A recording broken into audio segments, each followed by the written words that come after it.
Hi. In this video, we will discuss the matrices in R. So most statistical inferences, such as regression analysis and analysis of variance, are better described when we use matrix representation. So even the R or some other statistical software have ready-made function for linear regression or logistic regression. But if you develop a new model, always you have to code everything from scratch. And if the matrix calculation is very fast in statistical software, it's very efficient to do all analysis, all calculation. And statistical languages such as R, S+, MATLAB, Gauss, and OX, they specialize in matrix calculation. So matrix calculation is very fast, even though some other algorithms are much slower than, for example, the C language. Okay, so I will use the R console to see how matrix works. In the first video that we do is just basics. So how to define a matrix?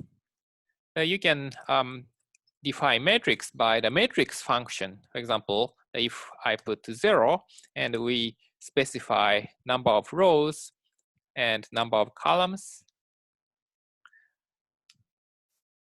we can generate the 2x3 matrix. That we have 2 rows and 3 columns and all 0. Or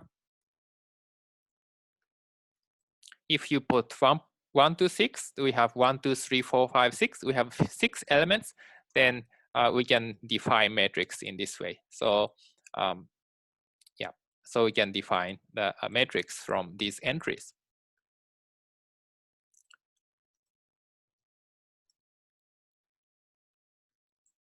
If we specify an option that by row is true, then A becomes this way. So 1, 2, 3 at first in the first line, first row.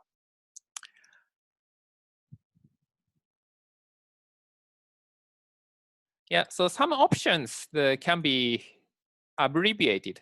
So basically the number of rows and number of columns, basically these have to be specified every time. So if you just write in this way, the A is the same matrix as this.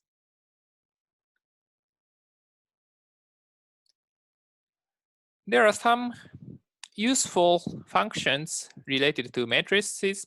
So number of rows of A, the number of rows for A is 2. So n row function of A is equal to 2. So this is convenient, for example, to implement some code for each row. So then you have to keep, for example, the for loop. You have to use the for loop for rows.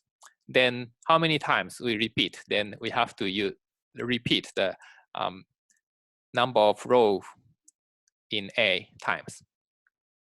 And call returns the number of columns. Dimension of A returns 2, 3. So 2 rows and 3 columns. So this is relatively minor function, but the row of A, so 1, 1, 1, 2, 2, 2.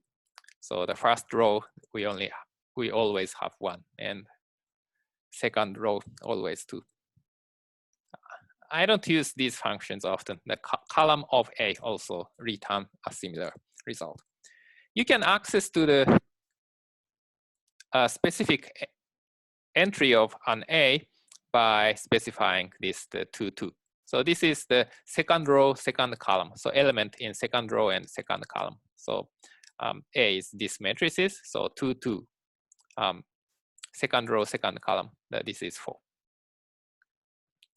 So of course, we can access the multiple elements at once. For example, the A1 nothing.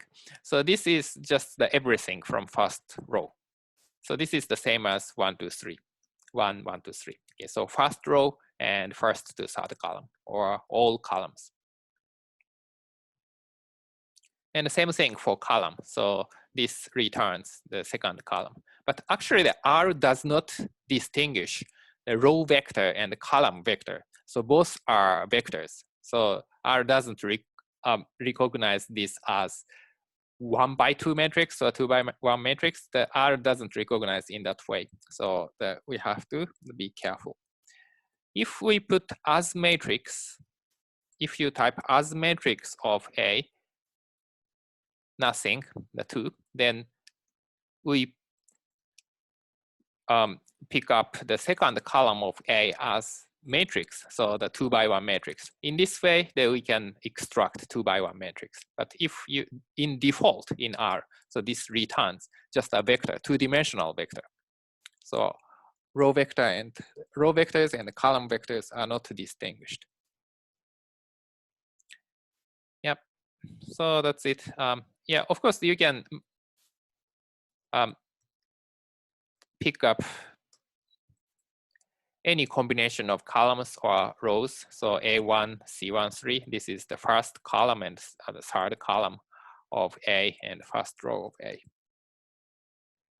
You can also change elements. For example, we changed the 2, 3. So second row, the third column of A as 100. We can change the element by this way. So then we get this. So 6 becomes 100. So another way to define a matrix is, at first we make several vectors. So suppose W and H. So W is the weight of 3 babies, and H is height of 3 babies in centimeter. Then, okay, so 2 vectors, then we have the C bind. So this is the column. So bind column. C bind function of WH. So this becomes 3x2 matrix. So the first column becomes W and second column is H. We combined these two as column vectors and into matrices. And R bind function, so bind rows. So this is, okay, so this use W and H as row vectors. So then R bind WH is this matrix. The first row is W, second row is H. So of course, you can directly define a matrix by using R bind function and declaring 2 vectors. For example, 1, 2 vector and 3, 4 vector.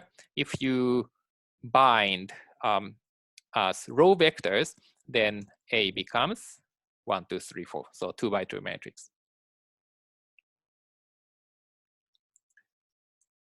So in this way, you can define matrix. So yeah, there are several ways to define matrix. Yep.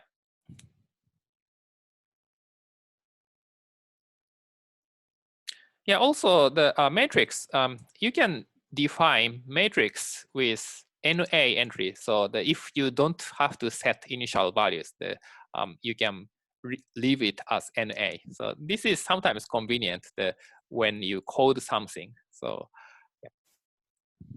Okay, so next time that we do operations on matrices.